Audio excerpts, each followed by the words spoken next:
좋은 아침입니다. 사랑하는 성도 여러분, 오늘도 우리 말씀 붙잡고 주님 앞에 나아가서요, 또 가르침 받고 또 고침 받고 또 체험 받는 시간 되기를 바랍니다.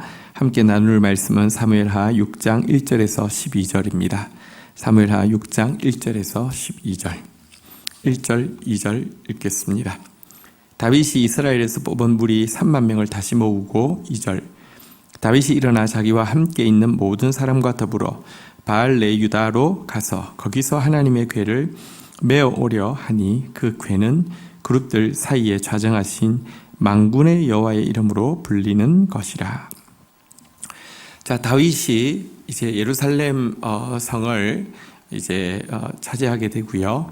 또 블레셋의 길을 꺾고 크게 물리치고 나서 처음으로 하려고 하는 일은 여호와의 언약궤를 이 다윗성으로 옮기는 일이었습니다.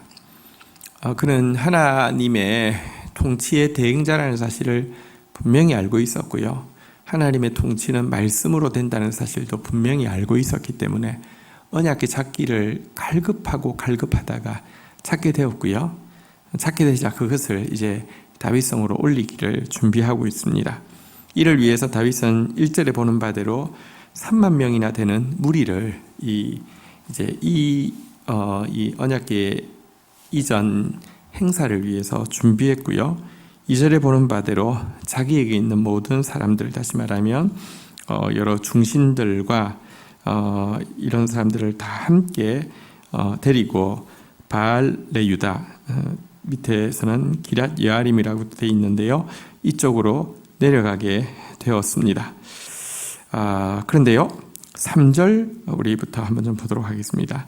3절 한번 같이 읽겠습니다.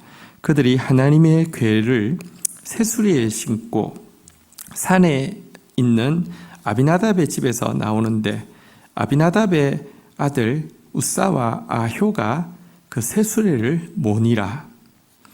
자, 그래서 올라갔는데 여기까지 좋았는데요, 이 언약궤를 위해서 새 수레를 준비해서 새 수레에다가 언약궤를 실었다는 것입니다. 그리고 또 언약궤가 나아가는 길에 그동안 이 언약궤를 보관했던 아비나답의 집에 두 아들인 우사와 아효가 이 새 수레를 모으는 일을 하게 했다는 것입니다. 자, 여기서부터는 좀 심각한 문제가 보이기 시작합니다. 여러분, 언약궤를 사모하는 것도 좋고 언약궤가 올라오는 일을 위해서 준비하는 것도 좋은데요, 사실 언약궤는 레위인들이 어깨에 매도록 되어 있는 것입니다. 율법에 규정되어 있는 것인데요, 이걸 새 수레에다가 실었습니다. 언약궤는 레위인들이 어깨에 매야 되는데 지금 이 아비나답의 두 아들 우사와 아효, 이것을 매는데 어떤 자격이 있지 않은데 이들이 이 수레를 몰았습니다. 어떻게 이런 일이 일어날 수 있었을까요? 여기에는 다윗과 아비나답의 계산이 맞아떨어졌기 때문입니다.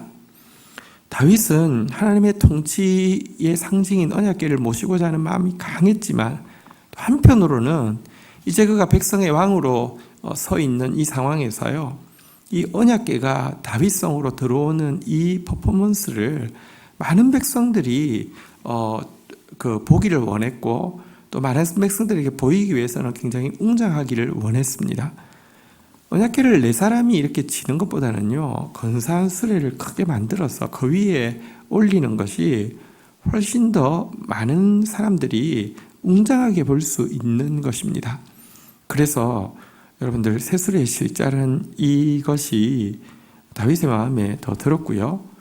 또 다윗의 마음에 이런 공명심이 있으니 아비나답 역시 공로의식이 있지 않겠습니까? 오랫동안 이 언약궤를 보관했는데, 우리 집에서 보관했는데 우리 아들들이 이 일에서 좀 이렇게 나설 수 있도록 해달라. 이 두 사람의 계산이 절묘하게 맞아떨어져서 맸다고 하면 레위인 외에는 4명의 레위인 외에는 해당 사항이 없겠지만 수레에 실다 보니까 여러분, 많은 사람들이 옆에 3만 명이나 되는 많은 사람들이 어떻게 이 절차를 밟을 수도 있고요. 또 아비나답도 거기에 한 자리 끼어서 자기 두 아들을 내세울 수 있게 된 것입니다. 자, 우리 4절, 5절 한번 또 보도록 하겠습니다.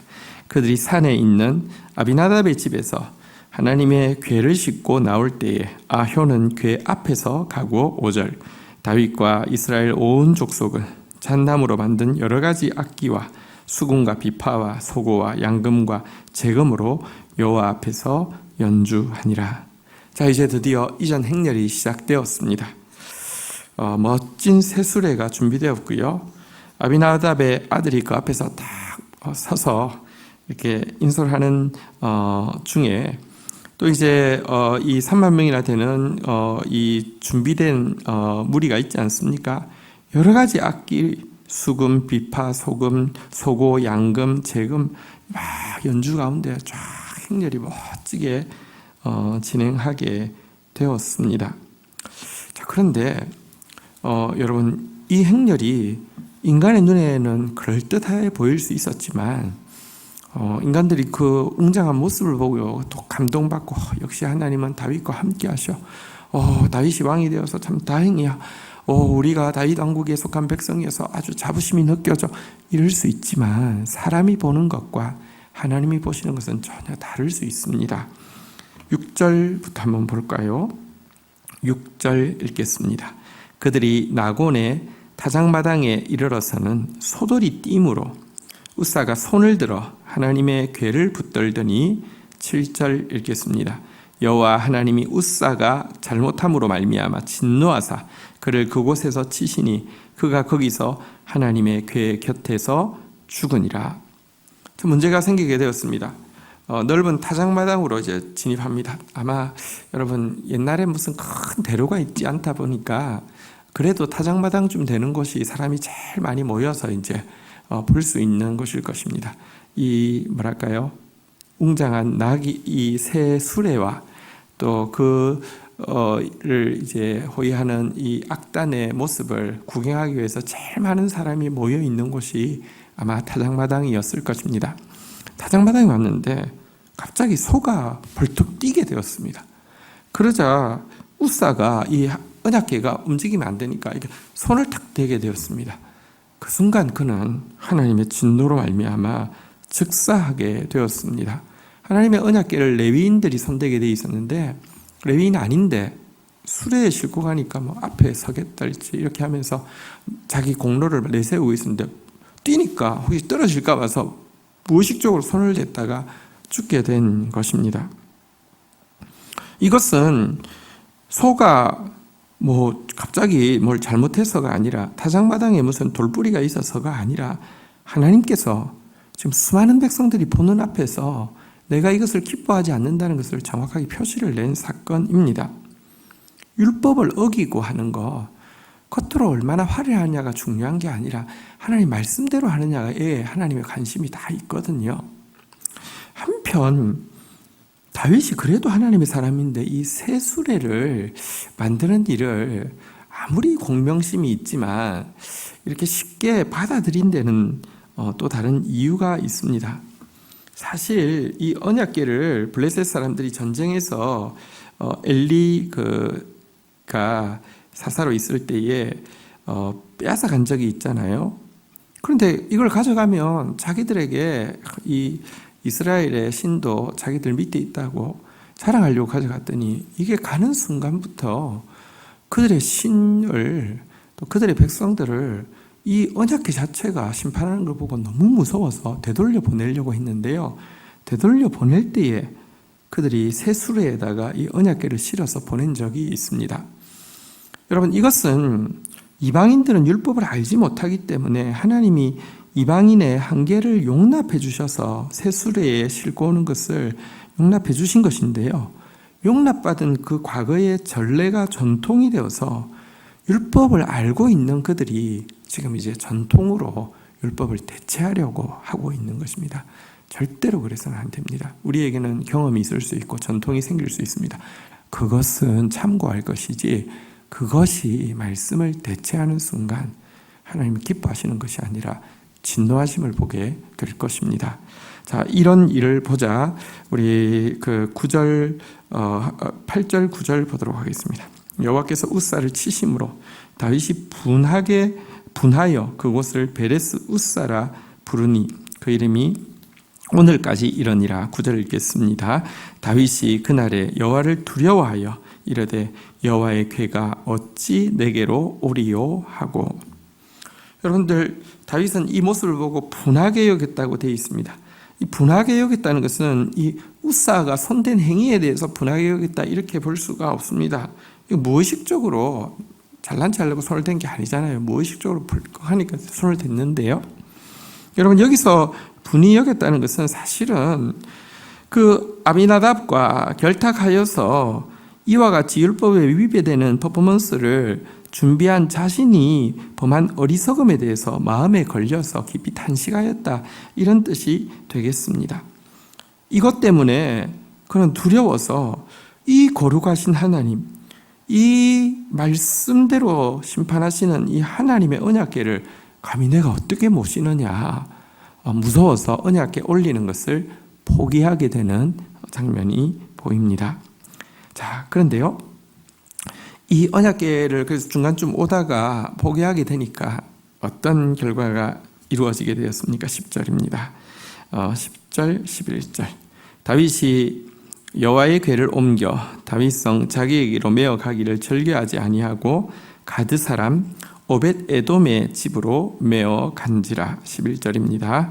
여호와의 궤가 가드 사람 오벳 에돔의 집에 석 달을 있었는데 여호와께서 오벳 에돔과 그의 온 집에 복을 주시니라. 그래서 두려워서 언약궤 가져가기를 포기했는데요, 그 근처에 있는 이 오벳 에돔이 이제 이 집으로 옮겨가게 되었습니다. 이 사람은 가드라는 지역에 살고 있지만 이 사람은 신분은 이 레위인으로 보입니다. 그리고 그가 집으로 옮겨갔는데요, 석 달밖에 머무르지 않았습니다. 아비나답의 집에 있던 시간과는 시간의 길이를 비교할 수조차 없습니다. 그러나 그 석 달 동안에 하나님은 오벳 에돔과 그의 온 집에 표신할 정도로 축복을 주셨습니다. 여기서 우리는 아비나답과 오벳 에돔을 비교하게 됩니다.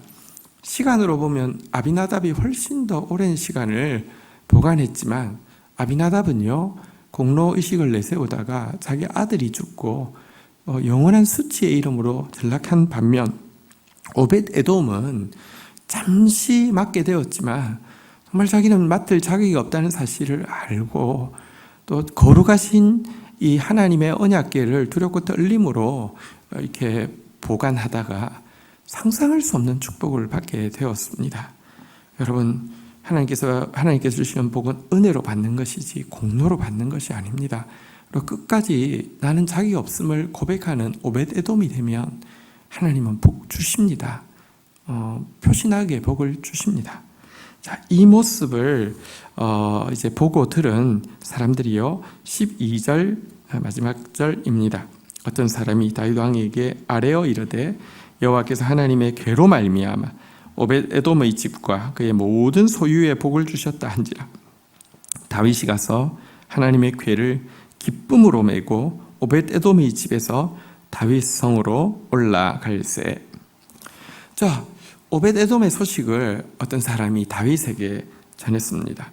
하나님의 언약궤로 말미암아 오벳 에돔이 표신하게 그의 집과 그의 가족과 그의 소유가 다 복을 받았다고 하는 소식이었습니다. 이 소식을 듣고 그는 다시 한번 담력을 가지게 되었습니다. 하나님은 당신의 말씀을 주신 이유는 궁극적으로 우리를 축복하기 위함이지 우리를 심판하기 위함이 아니구나. 내가 하나님의 통치를 받는다는 것은 말씀의 통치를 받는 것인데 내가 과거처럼 교만하게 공명심으로 그것을 하려고 하는 것은 잘못된 것이지만 말씀 자체를 받는 것은 비교할 수 없는 축복이구나, 이 사실을 깨닫고 다시 한번 담력을 내어 이 언약궤를 모시러 갈 수 있게 되었다. 이것이 오늘 본문의 내용입니다. 여러분, 우사가 손 하나 댔을 뿐인데 심판받고 죽게 된 것에서 볼 수 있듯이 하나님은 죄를 가지고는 감히 범접할 수 없을 정도로 두려운 분이 맞습니다. 그러나 오벳에돔의 경우에 보면 오벳에돔이 뭘 특별한 걸 했습니까? 아니잖아요. 그냥 말씀을 겸손한 마음으로 모신 것밖에 없잖아요. 그러자 복을 주셨습니다. 이것은 하나님이 얼마나 사랑의 하나님이신지를 보여주는 것이기도 합니다. 하나님은요, 두렵지만 정말 우리를 사랑하시는 하나님이십니다. 그래서 우리가 말씀을 존중하고 말씀 앞에서 경외함으로 나아가기만 하면 하나님은 우리에게 재앙이 아니라 평강을 주시고요, 미래와 희망을 주시는 분이십니다. 그 하나님을 오늘도 말씀을 바르게 모심으로 말미암아 경험하는 저와 여러분들이 되기를 주의 이름으로 축복합니다. 제가 기도하겠습니다. 하나님 감사합니다. 오늘 다윗이 언약궤를 모시기를 사모하고 실행하고 있는 장면을 봅니다. 저희들도 저희 마음에 언약궤 주의 말씀 모시는 것을 사모하고 매일 실천할 수 있도록 축복하여 주옵소서. 그러나 말씀을 모시면서 다윗의 공명심과 이 말씀을 보관했던 아비나답의 공로의식이 결합하여서 정말 하나님의 율법을 깨트리고 또 전통으로 말씀을 대체하는 이런 어리석음을 범하다가 많은 사람 앞에서 부끄러움을 당하고 두려운 심판을 겪은 모습을 보게 됩니다. 하나님, 외형적으로 화려한 것이 아니라 말씀대로 순종하는 것에 저희의 온 관심이 있도록 주여 인도하여 주옵소서. 하나님 경외해야 하지만 그러나 하나님 가까이 해야 함을 저희들이 잊지 않게 하여 주옵소서. 겸손한 마음으로 말씀을 모시다가 복을 받은 오벳에돔과 같이 저희들이 겸손히 주의 말씀 모심으로 말미암아 아비나답의 저주가 아니라 오벳에돔의 축복의 주인공 되어질 수 있도록 은혜를 더하여 주옵소서. 예수 그리스도의 이름으로 기도 올립니다. 아멘. 감사합니다.